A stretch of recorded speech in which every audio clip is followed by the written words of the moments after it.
दोस्तों स्वागत है आप सभी का। आज की डेट है 26 अगस्त 2023। आइए शुरुआत करते हैं आज के प्रीलिम्स मंत्रा की डिस्कशन की। इस पहले आर्टिकल में हम ग्रीस की लोकेशन को समझेंगे। देखिए अभी ये कहा गया है कि 2030 तक हम ग्रीस के साथ अपने ट्रेड को ऑलमोस्ट डबल करना चाहते हैं।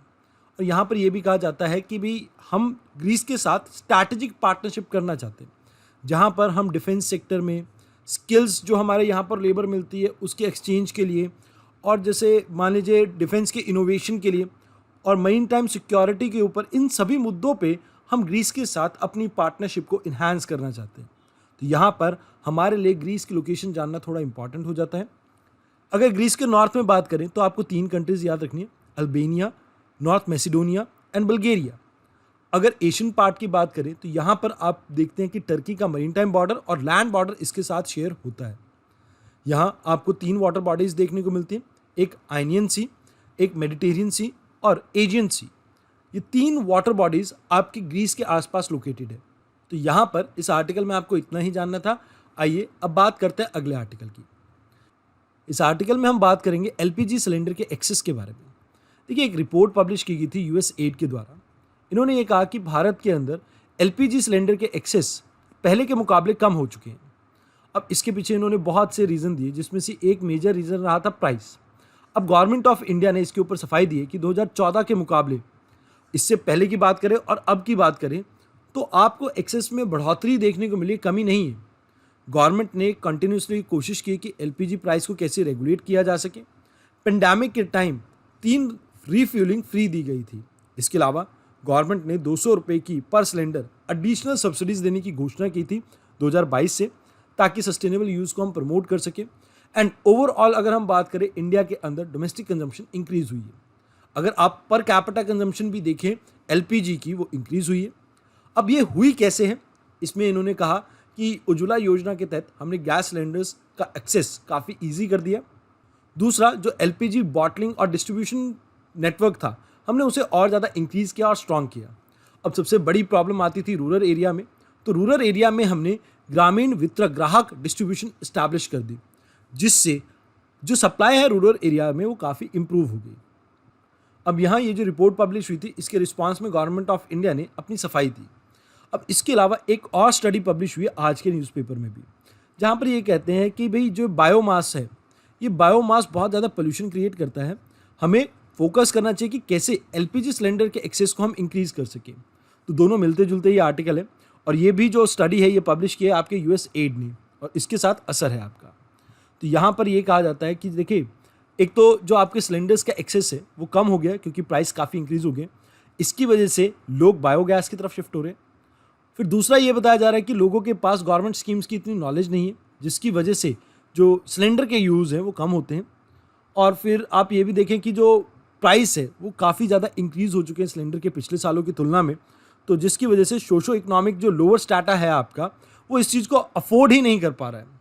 और लास्ट में ये कहा जाता है कि भाई ये जो प्राइसेस हैं जो अनअफोर्डेबल सिलेंडर के हैं, उसके अलावा आपको ये देखने को मिलता है कि जो गवर्नमेंट की सब्सिडीज़ थी, गवर्नमेंट ने वो सब्सिडीज़ भी ख़त्म कर दी। और लोगों में एक मिथ ये भी फैली हुई है कि जो एलपीजी सिलेंडर है, इससे खाना टेस्टलेस होता है, अनहेल्दी होता है, और इससे कैंसर तक हो सकता है। तो यहाँ पर आपको उस आर्टिकल के बारे में इतना ही देखना था। अगर बात करें तो यहाँ पर लगे हाथ एक स्कीम के बारे में जान लेते हैं, प्रधानमंत्री उज्ज्वला योजना।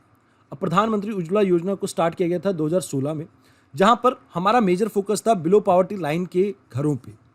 इसमें वुमेन्स को फ्री कनेक्शन प्रोवाइड किए जा रहे थे, और साथ के साथ इसमें कुछ रिफिलिंग के ऊपर सब्सिडीज़ की भी बात की गई थी। थोड़ी बहुत सब्सिडीज़ थी, इतनी ज़्यादा तो नहीं।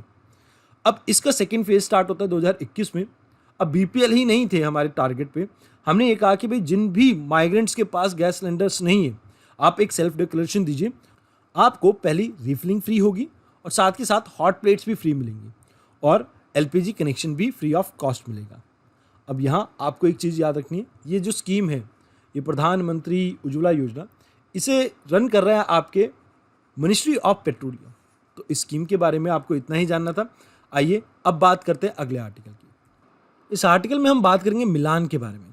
देखिए कहा यह जा रहा है कि 1763 के बाद से अभी जो हमारा येस्टरडे था वो सबसे हॉटेस्ट डे रहा मिलान का, मतलब इटली का।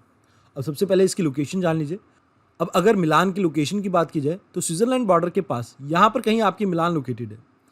अब यहाँ आपको पता होना चाहिए नॉर्थ में कौन कौन सी कंट्रीज आ जाती हैं। नॉर्थ में आपका बॉर्डर ये शेयर करता है स्विट्जरलैंड के साथ और ऑस्ट्रिया के साथ। अगर वेस्टर्न साइड की बात कीजिए तो आपको फ्रांस याद रखना है, और ईस्टर्न साइड पे ये स्लोवाकिया के साथ अपना बॉर्डर शेयर करता है। अगर मरीन टाइम बॉर्डर की बात की जाए तो क्रोएशिया जो आपका है ये भी इसके साथ बॉर्डर शेयर करता है। उसके अलावा बॉस्निया, मॉन्टेनिग्रो और अल्बेनिया ये मेजर कंट्रीज हैं जो इसके साथ बॉर्डर शेयर करती हैं। अब इसके आसपास आपकी 4 इंपॉर्टेंट वाटर बॉडीज़ हैं। सबसे पहले यहाँ पर आपको याद रखना है ये लंगूरियन सी है। देन इसके नीचे यहाँ पर टेरेनियन सी आ जाता है। यहाँ पर ये जो फुटबॉल का पैर दिख रहा है आपको, ये जो एरिया है इस एरिया को कहा जाता है आइनियन सी। एंड इसके ऊपर ये वाला पार्ट है आपका एड्रियाटिक सी। तो यहाँ पर आपको 4 सीज के बारे में याद रखना है। एक बार कमेंट बॉक्स में इन चारों के नाम एक बार आप टाइप कर दीजिए। इसके बाद इसी के साथ दूसरा आर्टिकल भी डिस्कस कर लेते हैं। स्विट्जरलैंड में जो आपको लेक्स देखने को मिलती हैं, इन लेक्स में प्लास्टिक लेवल पहले से बहुत ज़्यादा इंक्रीज हो चुका है। तो जो ओशंस में आपको प्लास्टिक लेवल देखने को मिल रहा था, सेम प्लास्टिक लेवल आपको कई लेक्स में देखने को मिल रहा है स्विट्जरलैंड की। तो यहाँ पर एक बार स्विट्जरलैंड के बारे में भी जान लेते हैं। अगर स्विट्जरलैंड के वेस्टर्न साइड की बात करें तो आपको फ्रांस देखने को मिलता है, नॉर्दर्न साइड में जर्मनी, एंड अगर बात की जाए ईस्टर्न साइड की तो ऑस्ट्रिया, एंड सदर्न साइड ये बॉर्डर शेयर करता है आपके इटली के साथ। चलो एक सवाल मैं आपके लिए छोड़ के जा रहा हूँ आज। आपने ये बताना है यहाँ पर स्विट्जरलैंड में आपकी एक बहुत फेमस माउंटेन है, इसका नाम ए से स्टार्ट होता है। जरा आप इसका नाम कमेंट बॉक्स में मेंशन कर दीजिए। आइए अब बात करते हैं अगले आर्टिकल की। इस आर्टिकल में हम सेबी के एक प्रपोजल के बारे में बात करेंगे। आपने कभी वर्ड सुना है फिनफ्लुएंसर? देखिए आपने देखा होगा बहुत से लोग इंस्टाग्राम के ऊपर रील बनाते हैं कि आप इस स्टॉक के अंदर निवेश कीजिए, इससे आपको बहुत फ़ायदा मिलेगा, इससे आपके रातों रात जो पैसे हैं वो डबल हो जाएंगे, ट्रिपल हो जाएंगे। ऐसे बहुत से लोगों को एडवाइस देते हुए सुना होगा। तो यहाँ पर सेबी ने एक प्रपोजल रखा कि जितने भी इंटरमीडिएट्स हैं वो अपने आप को इस तरह के फाइनेंशियल इन्फ्लुएंसर से दूर रखें, जिन्हें फिनफ्लुएंसर भी कहा जा रहा है। अब यहाँ हो क्या रहा है, ये जो फिनफ्लुएंसर हैं ये आपके अनरजिस्टर्ड इन्वेस्टमेंट एडवाइजर्स की कैटेगरी में आते हैं और जो टिप्स देते हैं सोशल मीडिया प्लेटफॉर्म पे। अब यहाँ पर सेबी ये कह रहा है कि भाई आप इनसे एसोसिएशन ना करें, इससे किसी भी तरह का प्रमोशन और एडवर्टाइजमेंट ना करवाएं, और ना ही इनके साथ शेयर्स के बारे में कोई अपनी इंफॉर्मेशन शेयर करें। अगर ऐसा किया जाता है तो इसके बारे में सेबी फ्यूचर में कुछ पीनल प्रोविजन लेके आ सकता है। तो यहाँ पर आपको ये टर्म समझनी है। फिनफ्लुएंसर क्या है? जो फाइनेंशियल इन्फ्लुएंसर्स हैं, जो आपके सो कॉल्ड इंस्टाग्राम, यूट्यूब पे सलाह देते हैं कि आप किस शेयर्स मार्केट में निवेश करें, उनसे थोड़ा बच के रहें। सेबी ने स्ट्रेट अवे ये कहा है। आइए अब बात करते हैं अगले आर्टिकल की। इस आर्टिकल में हम बात करेंगे स्टेट ऑफ बर्ड रिपोर्ट के बारे में। देखिए आप सभी ने इंडियन पी फाउल के बारे में सुना होगा, हमारा राष्ट्रीय पक्षी भी है। इसकी पॉपुलेशन काफ़ी इंक्रीज़ हुई है, खासकर जो अनरजिस्टर्ड एरियाज थे जैसे हिमालयाज़ में इसकी पॉपुलेशन इंक्रीज़ हुई है। इवन आपके वेस्टर्न घाट में भी इसकी पॉपुलेशन इंक्रीज़ हुई है, जो इस रिपोर्ट में दिखाई भी देता है। जो आपकी रिपोर्ट है इसका नाम है state of India's bird report 2023। इसे रिलीज़ किया जाता है हर 3 साल में। यहाँ पर यह बताया जा रहा है कि पी फाउल, एशियन कोयल, हाउस क्रो, इन सब की पॉपुलेशन इंक्रीज़ हुई है। अब ये जो आपकी असेसमेंट है इसके अंदर आप ओवरऑल 3 चीज़ों के ऊपर फोकस करते हैं। एक तो लॉन्ग टर्म एनुअल ट्रेंड के ऊपर, यानी 30 साल का हम ट्रेंड देखते हैं। करंट एनुअल ट्रेंड जहाँ पर हम 7 साल के ऊपर फोकस करते हैं, और कितनी डिस्ट्रीब्यूशन रेंज इनकी इंक्रीज़ हुई है, डिक्रीज़ हुई है, उसके ऊपर हमारा फोकस रहता है। अब यहाँ ये बताया जा रहा है कि ऑलमोस्ट 49% जो बर्ड स्पीशीज़ हैं इनकी पॉपुलेशन डिक्लाइन हुई है, वेयर 6% की पॉपुलेशन इंक्रीज़ भी हुई है। अब इस रिपोर्ट के अकॉर्डिंगली अगर बात की जाए परसेंटेज ऑफ बर्ड स्पीशीज़ की, तो मॉडरेट रेंज की कैटेगरी में जो है वो लगभग 39% आ जाती है। लार्ज रेंज की कैटेगरी में 33% आपकी बर्ड स्पीशीज़ आ जाते हैं, एंड रिस्ट्रिक्टेड एरिया मतलब किसी पर्टिकुलर एरिया में मिलने वाली स्पीशीज़ 28% है। अब यहाँ बर्ड स्पीशीज़ जिनकी पॉपुलेशन में डिक्लाइन देखने को मिला है, तो सबसे पहले तो आप ये देखिए इसका मेजर रीज़न बताया गया है कि इनके जो हैबिटेट है उनके ऊपर बहुत सा नुकसान पहुँचा है, डैमेज पहुँचा है, जिसकी वजह से इनको नुकसान हुआ है। मतलब आप ये कह सकते हैं ये थ्रेटन कैटेगरीज में आ गई है। खासकर ये जो इम्पैक्ट है ये स्पेशलिस्ट के केस में देखने को मिला, मतलब जो एक पर्टिकुलर लोकेशन से चिपकी हुई है ना आपकी स्पीशीज़, उनके केसेस में ज़्यादा देखने को मिला, जैसे नारकॉन्डम हॉर्नबिल्स हो गए। एग्जाम्पल दिए, वैसे इसके बारे में कुछ लिखा नहीं गया है, बट आप एग्जाम्पल को याद रखना कि पर्टिकुलर स्पीशीज़ में एंडेमिक है, उनके ऊपर ज़्यादा इम्पैक्ट पड़ा है। और 50% से ज़्यादा उनके ऊपर भी इम्पेक्ट पड़ा है जो मल्टीपल हैबिटेट में आपकी रहती है।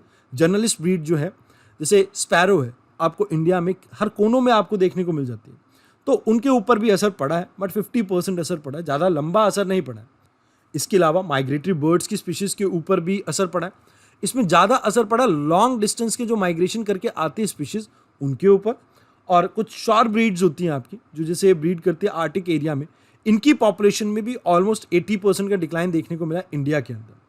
अगर बात की जाए वल्चर की, तो डाइक्लोफेनेक के यूज़ के कारण वो जो आपका वाइट रेम्प्ड वल्चर्स था, इसकी पॉपुलेशन में ऑलमोस्ट 98% का डिक्लाइन देखने को मिला। इंडियन वल्चर की पॉपुलेशन में 95% एंड रेड हेड वल्चर की पॉपुलेशन में ऑलमोस्ट 91%। तो मतलब बहुत से आपके बर्ड स्पीशीज़ की पॉपुलेशन डिक्लाइन हुई है। अब यहाँ एक चीज़ बताई जाती है कि जो भी आपके जो बर्ड स्पीशीज़ हैं जो वर्टिब्रेट्स के ऊपर फीड करते थे, उनकी पॉपुलेशन में कमी देखने को मिली है। जो फ्रूट्स और नेक्टर के ऊपर डिपेंडेंट थे, उनकी पॉपुलेशन ठीक ठाक है। और एंडेमिक जो थे, मतलब पर्टिकुलर एरिया में जो मिल रहे थे, उनकी पॉपुलेशन तो बहुत तेज़ी से डिक्लाइन हो रही है। अब इसमें एग्जांपल देते हैं बस्टर्ड्स का, जिनकी वर्ल्ड ओवर पॉपुलेशन डिक्लाइन हो रही है। इंडिया के अंदर आपको 3 ऐसे स्पीशीज़ देखने को मिलते हैं, जैसे great Indian bustard most vulnerable category में आता है, lesser florican and Bengal florican. इस सभी की पॉपुलेशन में आपको डिक्लाइन देखने को मिलता है और वनरेबल कैटेगरी में ये आती है। अब देखिए, इस आर्टिकल में तो आपको इतना ही डिस्कस करना था, लगे हाथ जूलॉजिकल सर्वे ऑफ इंडिया के बारे में बात कर लेते हैं, जो कि 1916 में, मतलब इंडिपेंडेंस से पहले ये ऑर्गेनाइजेशन क्रिएट की गई थी और मिनिस्ट्री ऑफ इन्वायरमेंट के अंडर आती है।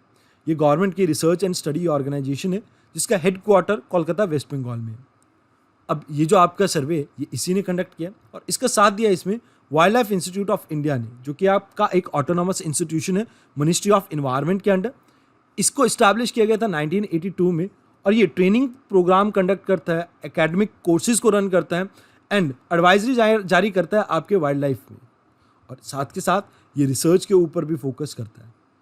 तो यहाँ पर इस आर्टिकल में आपको इतना ही याद रखना था। अगर आपको हमारे हैंड रिटन नोट्स को डाउनलोड करना है तो आप इस QR कोड को स्कैन करके हमारे टेलीग्राम चैनल को ज्वाइन कर सकते हैं, दैट इज़ UPSC मंच।